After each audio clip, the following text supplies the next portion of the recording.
You've been sitting in the dark too long. So, a while back, I came across this news article. It actually comes from July of 2009. But it was a really bizarre news story, and it was something that kind of left me laughing a little bit and wondering why at the same time. You see, the police in Berlin, Germany, had uncovered over 1,000 pairs of underwear and more than 100 pairs of swimming trunks after catching a thief nabbing another 3 pairs for his collection. Apparently, this 46-year-old gentleman is obsessed with underwear. And he would go through Berlin, Germany, and steal underwear off people's clotheslines. And while stealing 3 pairs of underpants for his collection, he got caught. The investigation led to the discovery of his enormous collection of underwear. Some new, some clean, some used. Okay? Now you talk about sick and twisted, but police never did figure out where all the underwear came from. The criminal claims that he acquired it all from either yard sales or stores or internet purchases. Now, as odd as that is, it is a pretty funny story. 1,000 pairs of underwear, that's a lot of underwear. You know, when I went off to college, I told my mom I wanted 30 pairs of underwear because I was only going to come home once a month, and 30 pairs of underwear meant I never had to do laundry until I got home, and she could do all that. And that was a lot of underwear. I can't imagine 1,000 pairs of underwear. I can't even think of how someone could be so consumed by what others have inside and underneath their clothes that they would want to steal it and collect it. Okay? It's just gross. Well, one thing I know for sure is we have a God in heaven who is deeply concerned with what's inside of us. Who we really are underneath everything. If you're going to look up the scripture with me tonight, we're going to be in Matthew chapter 23. And we're going to be looking at a couple verses at a time as we go down through this. Jesus decides that he is going to call some religious leaders and church teachers out for being fake. Matthew 23. And we're going to start with verse 1, and I'm just going to read the first 3 verses, and then we'll look at a couple more a little farther down and a few more at the end here. But Matthew 23, starting with verse 1. Then Jesus said to the crowds and his disciples, the teachers of religious law and the Pharisees are the official interpreter, and the Pharisees are the official interpreters of the law of Moses. So practice and obey what they tell you, but don't follow their example, for they don't practice what they teach. Now, for a little bit of understanding what Jesus is basically saying, that would be like me looking at you all right here this evening and saying, when you come to church on Sunday morning, listen to what Dale preaches, but don't do what he does. Because his words don't match his actions.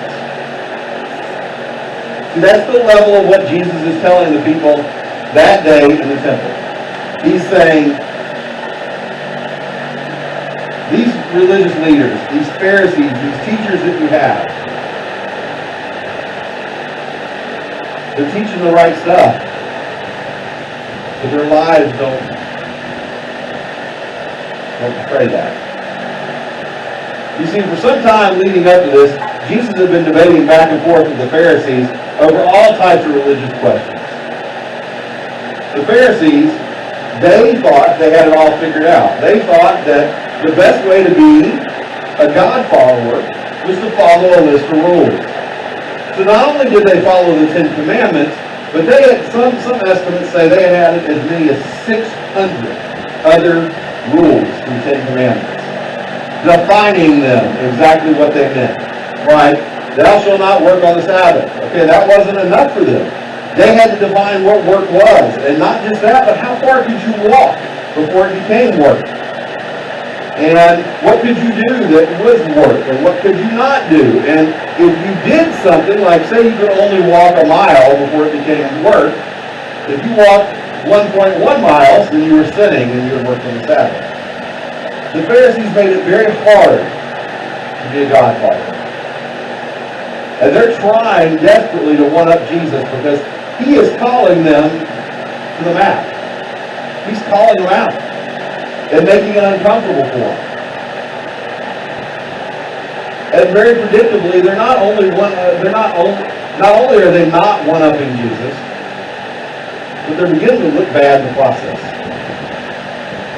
In their attempt to try to be better than Jesus, they're coming out and looking like fools. So the Pharisees, they finally give up. They finally, when these verses start, the Pharisees finally have hit their limit for the day. They're all done trying to push Jesus, and they just want to save a little face and go home. Jesus isn't done yet. Matter of fact, he's far from done. So he seizes the moment, and he begins to teach the crowd that is gathered around him. He begins to look at the Pharisees, the teachers of the law, the religious leaders, those that would have been highly respected in Jesus' time. Those that looked the part and appeared to have it all together. And he looks at all the people sitting there and he says, you see those people over there you think have it all together? You should listen to what they're teaching and follow their teaching. That's great. But looking at their lifestyle and following their lives is not great. Because they don't practice what they preach. Modern day, you might call them a hypocrite. And over the next several verses, Jesus points out everything they do is for show. That they were not living what they preached. That they were not living out what it meant to be a God follower. And you would think that's pretty harsh, that Jesus has probably said his piece, but wait until we get farther down in these verses, because he doesn't stop there. If you're following along with me, jump down to verse 13. This is once again Jesus calling them out. What sorrow awaits you teachers of religious law and you Pharisees, hypocrites, for you shut the door of the kingdom of heaven in people's faces. You won't go in yourselves, and you don't let others enter either.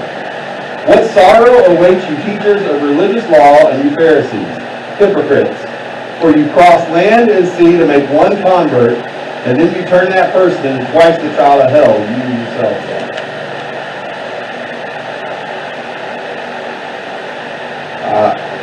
That's not the loving, kind, compassionate message we like to think Jesus says, is it?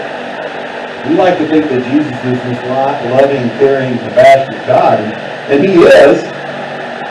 But when something's black, he's going to call it black. And when something's white, he's going to call it white. And for Jesus, there's no shade of gray. You're either all in with him, or you're all out. Jesus basically looks at the religious leaders, the Pharisees, and he says, you all are hopeless. You're frauds. As a matter of fact, you're roadblocks to the kingdom. You've got things so wrong that you've made it almost impossible for people to find God by following you.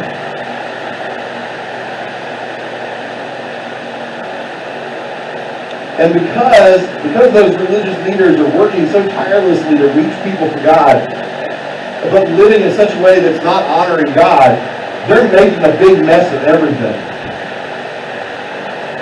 And Jesus is basically looking at them and saying, you know what? It would be better off for you not to be doing what you were doing than how you were currently acting with people.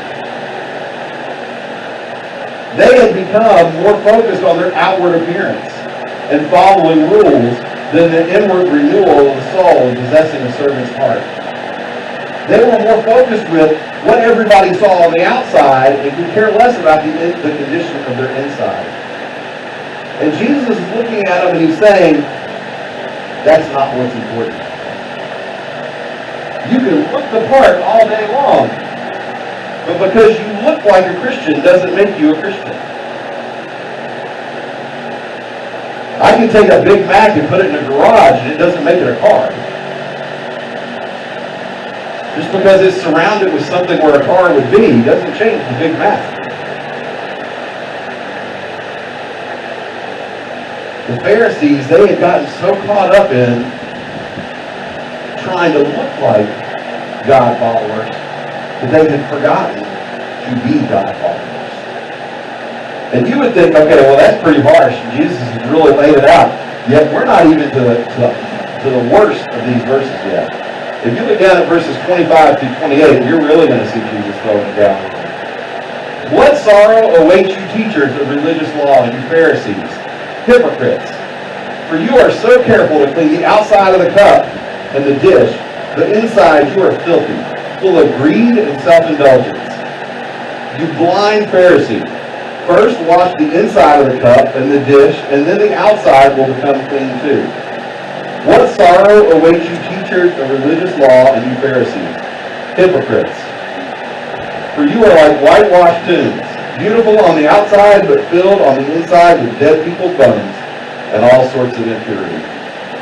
Outwardly you look like righteous people, but inwardly your hearts are filled with hypocrisy and lawlessness.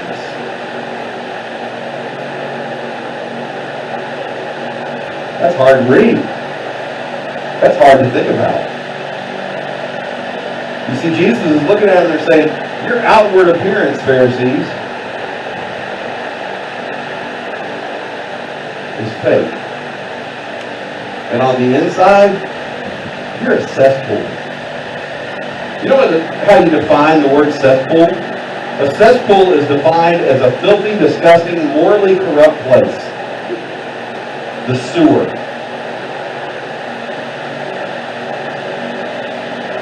For those of you that haven't quite figured out what a sewer is yet, that's where things go when you flush the toilet, okay? And Jesus is basically looking at the Pharisees and he's saying, while you look all clean and pretty on the outside, on the inside, your life and your heart is like equal to the sewer.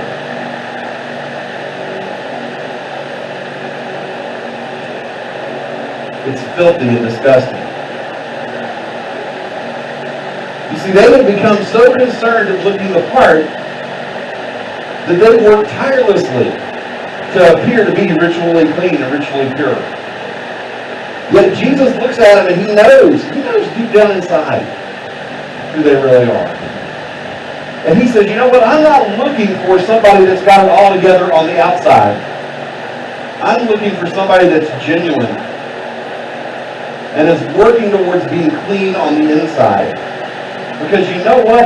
If you clean up the outside, if you clean up the inside, then the outside is going to take care of itself. If you start focusing on the condition of your heart and your mind and what you put into your life, then eventually the outside of your life is going to take care of itself. Now these are incredibly strong words to the religious leaders of that day. But truthfully, aren't we all a little bit like the Pharisees? Don't we all struggle to practice what we preach? And before you sit there in that chair tonight and you say, oh no, that's not me, Pastor. Let me just tell you, have you told a lie? One little lie is as big as one big lie. But if you told a lie, then you're a sinner. And you have filth in your life. As hard as that is to understand and comprehend.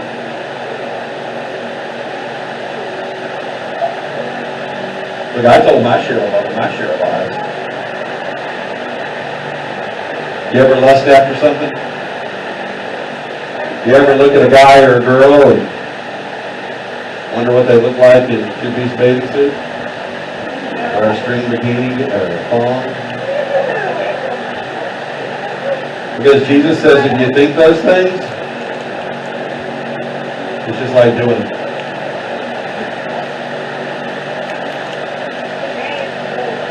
You know, the truth is, we're just like the Pharisees. We look for loopholes around God's demands. And we want unwarranted approval. We want people to look at us and see us as great people. And honestly, if we're really truthful with ourselves, we do things for show. Have you ever been in youth group and been guilty of saying a prayer because you think it makes you look like a great Christian? and that's doing something for show. You're more concerned about what people in the room think of you than what God thinks of you. And truthfully, it's natural for us to try to create a certain type of appearance. To live our walk with Christ in appearance only is human nature. Christian behavior and church appearance on the outside are outstanding.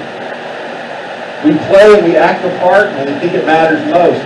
We're really good at showing up at church on Sundays and having all the right answers.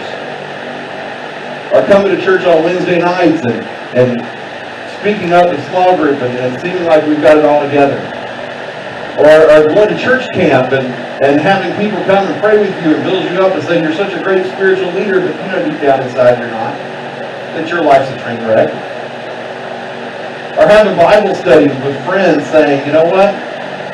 I'm going to make it look like I'm a good Christian on the outside. But when I'm alone in my bedroom and nobody put me in there, I know what I do and what I look at. You see, the problem is, our walk with Christ becomes all show and no substance. Just like the Pharisees. Jesus says it's like washing a cup on the outside only. Would any of you go home and just pick a cup up out of the sink that's dirty that somebody else has used and wash off the outside of it and then fill yourself up with a glass of water and drink out of it? Or even more, what if we just went back here to this trash can? I threw a bottle of water in it a while ago. We just take the bottle out and we blow air back into it so the bottle can be full. And then I'll go down the hall to the bathroom and I'll wash the outside of it, fill it with water, and give it to you to drink. See, that's what we do in our walk with God. We clean up the outside and don't give any thought to the inside. The truth is, often our heart is very far away from God. And we wander around thinking that things will change, when the reality is, it won't change unless we choose to clean up our act first. Unless we choose to change our behaviors and our attitudes, our thoughts, what we put into our lives. And when we do that, when we address the problems on the inside, not only will our walk with Christ be stronger, but our appearances on the outside are going to take care of themselves. You see, you begin working on cleaning up what goes on in the inside of your life by choosing Christ over greed, or choosing Jesus over self-indulgence, or choosing Jesus instead of judging others, or choosing Jesus instead of corruption, or gluttony, or violence, or selfishness, or jealousy, or gossip, or lying. When you begin to make those choices and you begin to change who you are on the inside, then you're not going to have to work at playing a part of being a Christian. Because it's naturally just going to spill out of your life onto the outside. And people are going to see the difference. Because our outside is naturally a reflection of what's really inside us. The French Revolution happened from 1789 to 1794, and it was tough on nobility. You see, for a long time, the people with money and power had ignored the common people, the peasants, forcing them to suffer and starve while they lived in luxury. And the revolution meant that payback time was there. And the way the peasants often paid back the rich and the wealthy and the powerful was with this wonderful little invention called the guillotine. You see, that was the method in which the peasants decided they were going to exact revenge. And there were a lot, during the French Revolution, there were a tremendous amount of French noblemen that lost their head, literally. So they tried to escape by the hundreds. And the way that French noblemen would escape is they would disguise themselves so they could slip out of the country. One particular individual, Marquis de Condorcet, did just that. He donned some ragged clothes, did his best to dirty his skin up in his hands and his arms and his face so that he could look like a peasant. And he attempted to work his way to the nearest border so he could get out of the country and save his own life. And the plan was working perfectly until he stops at an inn full of peasants, real peasants. And he goes in and he orders himself breakfast. He orders an omelet made with a dozen eggs. Now you think that's no big deal, but in that day and age, a dozen eggs was an extravagant meal. And it was way more than any peasant was ever going to be able to afford. So ordering an omelet made with a dozen eggs in an inn full of peasants was really not his smartest decision ever. Because he was surrounded with people that would never be able to afford such an extravagant meal.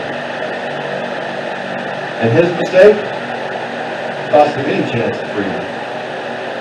Really just bought him a trip to the guillotine. And I share that story with you because I want you to understand one thing. I think a lot of us are guilty of pretending. And it's not easy to pretend to be something you're not.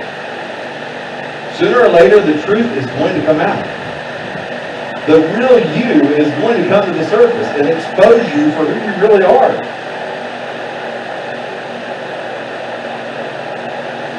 I think many of us have been raised in a world where we like to be Ken and Barbie Christians.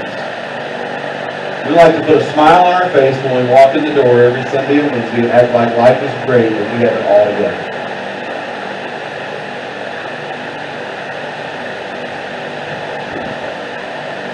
And truthfully, every one of us is struggling with where God is in our life and trying to live like a Christian and trying to do the right things. So I wonder, is it time to stop pretending?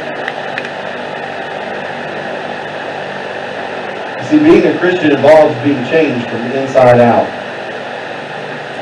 And it's only when you seek Christ's help to clean up the things on the inside and change your heart and your life focus can you truly begin to act like a Christian. You can't wear a Christian disguise forever. When you've truly been saved, your life will begin to show it. When God becomes real to you, your actions will become the evidence of that change in your life.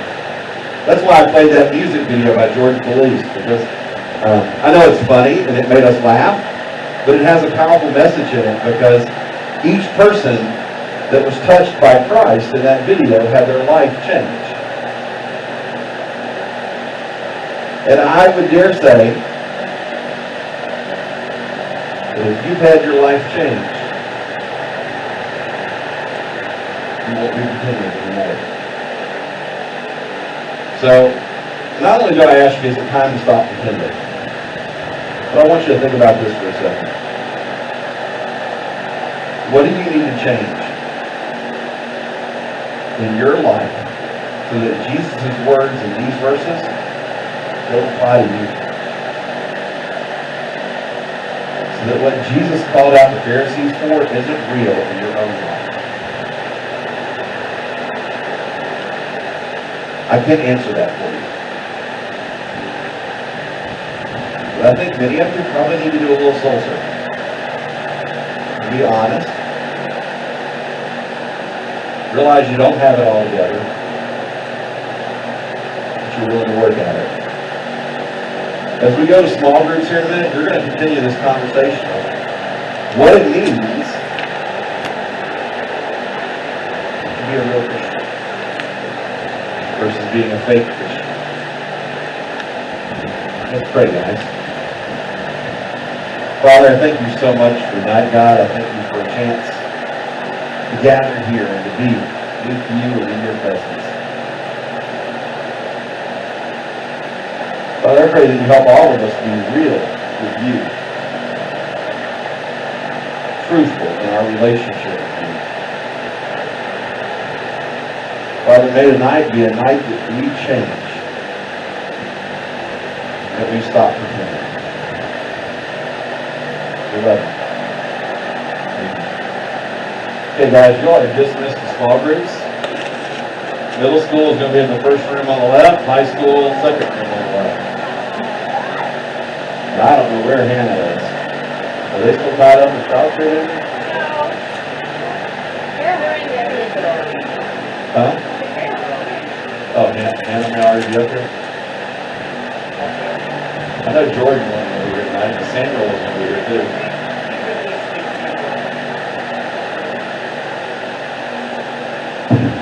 Get the candy up. Emmy, if you want to go to small group, we can have them log in.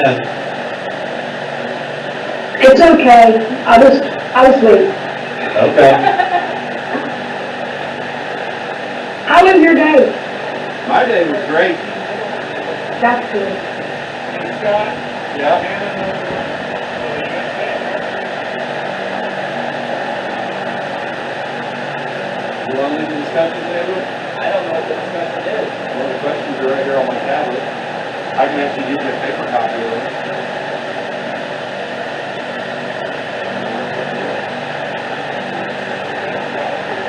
She did not tell me she wasn't coming, so. Well, this is trial by fire, I guess, small group questions, Some number help, 6. or you want to do it yourself? Okay. 7 or 8? Oh, it's just one copy. All of them? Start with 6, and the questions are all down the page there. 7 or 8? Or 7.